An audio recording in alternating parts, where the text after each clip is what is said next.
in October, 27-year-old Shraddha was butchered by her live-in partner Aftab Poonawala. Her body was chopped into 35 pieces, stored in a refrigerator and then disposed of in a nearby forest. A similar horror has now been reported from the national capital, where a young girl, Nikki Yadav, was first killed by her partner on the 10th of February, and then her body was stuffed in a freezer of a dhaba in Delhi's Najafgarh. But this story only went from bad to worse. This man on your screen, Sahil, just a few hours after murdering Nikki, was seen in full wedding attire next to his bride as he tied the knot with this young woman. The police probe has now revealed that the accused strangled Nikki in his car with a mobile phone cable and then drove for 40 kilometers from the crime spot to dump her body. The investigation has also revealed that the murder was not due to any sudden provocation, as Sahil had planned his marriage months in advance, in fact 6 months in advance. However, the accused has now said that he killed Nikki after she fought with him over his marriage plans on the 10th of February. The family is now demanding capital punishment. But the gory details are now making us as a country ask, is modern day India with its modern day lifestyle unable to cope with these modern love stories? कब बात हुई थी आपकी? कल सुबह पता लगा हमारे को। तो अभी साहिल को गिरफ्तार कर लिया गया है, क्या उम्मीद करते हैं? मैं चाहता हूँ कि उसको सजाए मौत मिलनी चाहिए। पिछली बार घर कब आई थी? अभी एक महीना पहले घर पे आई थी वो। तो क्या कहना चाह रहे हैं? क्यों ऐसे? हमारी बेटी के साथ पूरा अन्याय हुआ है, उसको मैं चाहता हूँ कि उसको सरकार सजाए मौत दे। You're watching the News Hour at 10, debate number 2 on Times Now, Super Prime Time.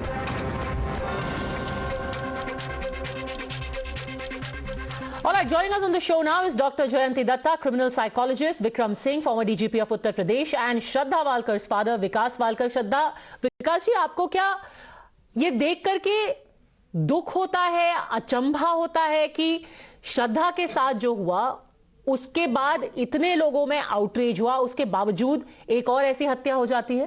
क्यों हो रहा है ये? जी हाँ, ये ऐसे क्यों हो रहा है? ये अभी शायद ये लिव इन रिलेशन पता नहीं ये समझ पा रही है या नहीं है अभी आजकल की जनरेशन। तो इसके ऊपर कुछ कानून होना चाहिए, तब ये जाके कुछ कम हो पाएगा। Modern day relationships, which in modern life perhaps young couples simply aren't able to come to terms with. Dr. Jayanti Datta, do you see this as copycat crime? No, to some extent, yes. When this happened, I had already warned, because the criminal psyche is such, it's a new modus operandi, and it's a very convenient modus operandi. You don't have to run anywhere. You kill the person, chop off the body, put them in the fridge, as simple as that. And it takes lot of time to come to the table, and by the time the justice is rendered, it's already so late, so that scare, that fear which would deter the perpetrator from committing this crime, this kind of heinous crime, has disappeared. Nobody is scared anymore. And as I said, criminal psyche is such, all right, this I will do. And then they find excuses, Could it be because of love jihad? Could it be because there is no parity between the caste system? It's all absolutely redundant things. I'm wondering, where is that fast court? And where is that, the punishment for the perpetrator? It's not there.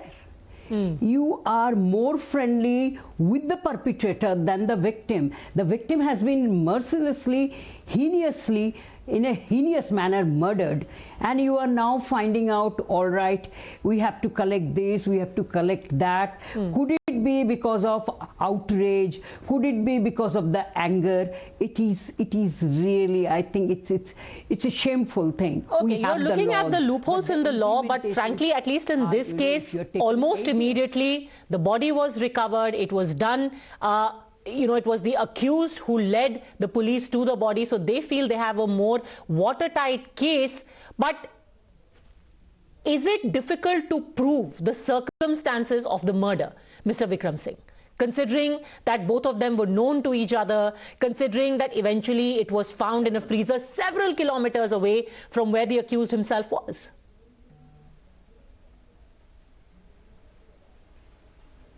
Padmaja, yes, it is difficult, but certainly not impossible and doable. I would say that Dr. Jayanti Datta has raised very relevant points, and there's merit in what she had said. I take you back to the third case of Anjali, which happened on the 1st of January.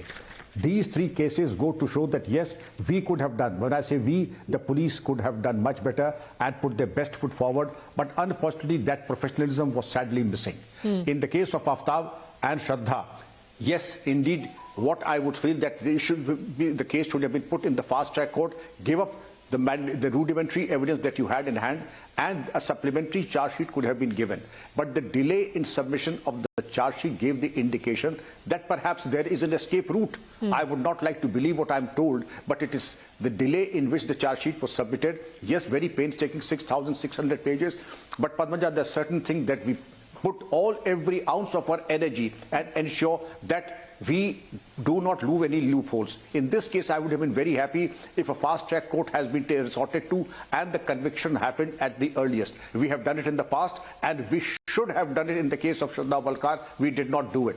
And again, there are eerie similarities between Shraddha Walkar's case and Nikki's murder case. Similarity, rage, and brutalization of the dead body, then brazen manner in which the body was either shoved in the refrigerator in both the cases, and then absolutely no remorse or whatsoever. Under these circumstances, I feel, yes, the neighborhood watch system, the community policing, and other tools in the arsenal of the police should have been taken recourse to and ensured that no child died before her time. विकास जी, ये बताइए कि जब श्रद्धा का murder हुआ था तो इसमें पूरा लव जिहाद का एंगल सामने आया था। आज बहुत लोग पूछ रहे हैं कि शायद उसमें लव जिहाद ढूंढने की वजह से ऐसे क्राइम्स और ज्यादा हो रहे हैं, क्योंकि क्राइम को क्राइम की दृष्टि से नहीं देखा जाता है, मजहब की दृष्टि से देखा जाता है। जी हाँ, ये अभी मेरी बेटी के बारे में तो ऐसे ही हो गया है। ये हिंदू और मुस्लिम लड़का था करके ये उस एंगल से देख रहे हैं। तो मुझे तो इसके ऊपर जस्टिस पहले होना चाहिए। ये सब बाद में सोचा जा सकता है। तो अभी ये पहले इम्पोर्टेंस इसी में है कि ये पहले इसके ऊपर कुछ कानूनी जो अपनी कानून व्यवस्था को ठीक करना चाहिए। अभी ये लव जिहाद वगैरह ये बाद में भी देखा जा सकता है। विकास जी, ये बताइए उन माता पिता को आप क्या कहेंगे, क्योंकि अब हर कोई माता पिता जो है, मम्मी डैडी, वो ये सोचेंगे कि क्या हमारी बेटी जो है वो बड़े शहर में सुरक्षित है। हर कोई चाहता है कि आप बड़े शहर में जाएं, पढ़ाई लिखाई करें, अपनी जिंदगी बेहतर बनाएं, पर ये चीजें क्या उनके मन में शंका, संशय डाल देंगी? उनको आप क्या कहेंगे, ऐसे लोगों, ऐसे माता पिता को जिनके बच्चे जो हैं बड़े शहर में पढ़ रहे हैं? जी हाँ, ये अभी जब ये बच्चे बड़े हो जाते हैं, जब 18 साल के हो जाते हैं, उसके बाद ये से इनको पूरी फ्रीडम मिल जाती है। तो इसके बारे में भी कुछ कानूनी लिमिट्स होने चाहिए जो नहीं हो पा रहे हैं अभी। ये उनका ये एज है जो ये बच्चे कुछ भी कर जाते हैं, तो फिर माँ बाप इसमें और क्या कर सकते हैं? तो माँ बाप पूरे हेल्पलेस हो जाते हैं, कुछ नहीं कर पाते हैं। तो इसके ऊपर कानूनी शिकंजा होना चाहिए। It's Of course, the freedom of the young adults cannot be restricted, but it's also important to understand the psychology behind this crime that happened. For example, there were many people who were discussing today, Dr. Jayanti Datta, that if you do not want to be with someone, even after 3 years of a live-in relationship, you can simply break up. You can have a conversation. You can say, this is not working out. My parents are not supporting it. Why kill somebody that you've been in a relationship with for 3 years? What is the thinking behind it?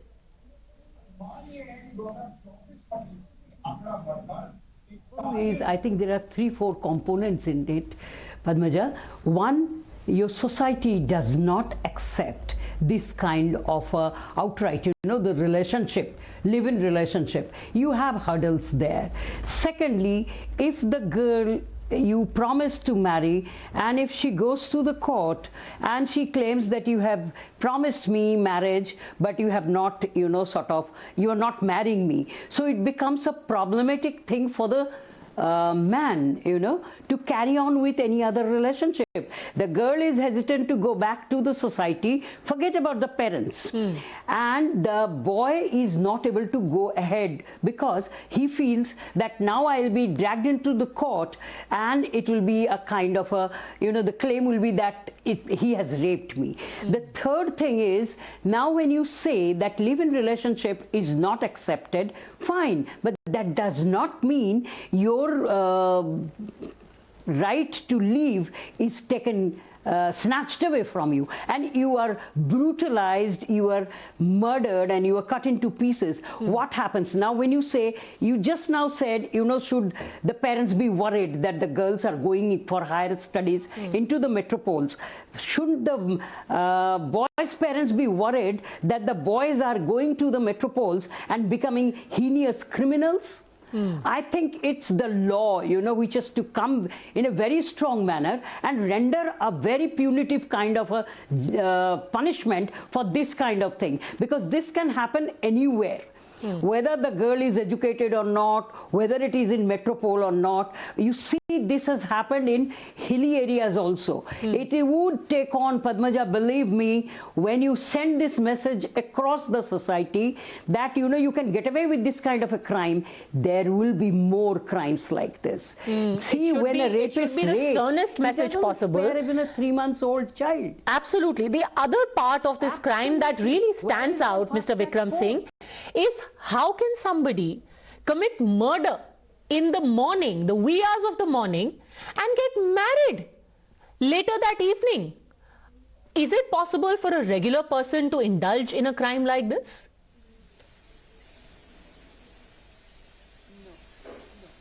Certainly not, Padmaja, but there are Frankensteins of all hues and colors, and these two Frankensteins and monsters have defied all definition and all definition of crime. But I have seen many such Frankensteins in my career, and I would say that there are a rare breed, but these are not exceptions. And I would say again, for a person to slaughter his live-in partner and then get married, that of course speaks volumes about how insensitive and how really depraved that person was. And it is not that these things could have gone unnoticed. A vigilant neighbor, a vigilant police surveillance systems could have detected through CCTV systems and others, the nakas, that the vehicle moved for no fewer than 50 kilometers, and yet there was no checks and balances. Again, it is the deterrence of the police in bandobast, like security proceedings, patrolling, naka bandi, that could have deterred somebody going for a misadventure like this. But Padmaja, tragically, nothing like this happened. And I would say that all the three failed, not only Nikki but Shraddha also, the policing system, the society, of course I would not even name the monsters, but yes, the neighbors and the police also failed, and both the girls died before their time. Since you spoke about the failure of society, I want to take that question to Dr. Jayanti Datta. It may seem old-fashioned to say this, but is it that relationships have become more transactional? So crimes like this are on the rise, and that there is an inherent breakdown of communication within the family, and it leads to a situation where sometimes the family doesn't even know what's going on. Absolutely, absolutely. An unfortunate scenario, Padmaja, is far more crucial, you know, that you spare the parents. I refuse to believe that Aftab's parents did not know. I refuse to believe that the boy's parents here did not know. You allow them to get away with, and you are not accepting the liaison. ठीक है, वो लड़की आ गई, so it's all right, you stayed with her, and now you get married afresh. Who knows, that other girl will also not be mated with the same fate. Now, of course, you said that insensitivity of the community, insensitivity among the relationship, it's there in the primary relationship also. Otherwise, you know, a child was taken always as a gift of God. The child is not safe today in a primary relationship, that is the blood relationship. And it is primarily again because there is no punishment. A child is not safe with the father. Child is not safe with the cousins. Now this girl, I'm sure the parents did have an inkling that, you know, she is probably staying with somebody. Now you cannot say that 2018 onwards she was staying with somebody and you didn't know it. And the same is the case with the boy's parents. Why would you spare the parents of Aftab? Why would you spare the parents of this boy also? And Anjali's case, you see, for such a long time, imagine the postmortem says the girl did not have any brain in the skull.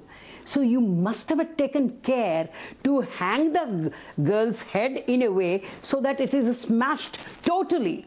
And how can you do that without even getting caught by any of the people around in the traffic? And so here, a lot of these loopholes, of course, we're looking at each case individually. Decided not to take a call. Yeah, and if we were to restrict ourselves to the case over here at Nikki Yadav, विकास जी, क्या आपको लगता है कि यहाँ पर जो अपराधी है या जो अक्यूज्ड है, उसके फैमिली का रोल भी जांच की जानी चाहिए उस पे? मैं वही तो पहले से ही मांग कर रहा हूँ, लेकिन उस फैमिली को क्यों अभी तक इन्वॉल्व नहीं किया गया? वो बाकायदा ये सब जानते थे कि ये क्या पहले से क्या हो रहा है मेरे बेटी के साथ और उसका बेटा क्या कर रहा है, तो फिर भी उनके ऊपर कोई इंक्वायरी नहीं हो रही है, तो इनको भी इस पे इंक्लूड करना ही चाहिए. Okay, I'm going to leave it at that. You know, every time such a crime surfaces, it shakes the conscience of society, but perhaps it's also sending us a message that if there is a fundamental breakdown in communication, not just in society, but also the family unit, perhaps it's best to at least revive some of those time-tested traditions. Thanks very much, both gentlemen and Dr. Datta, for joining me. Thanks for watching.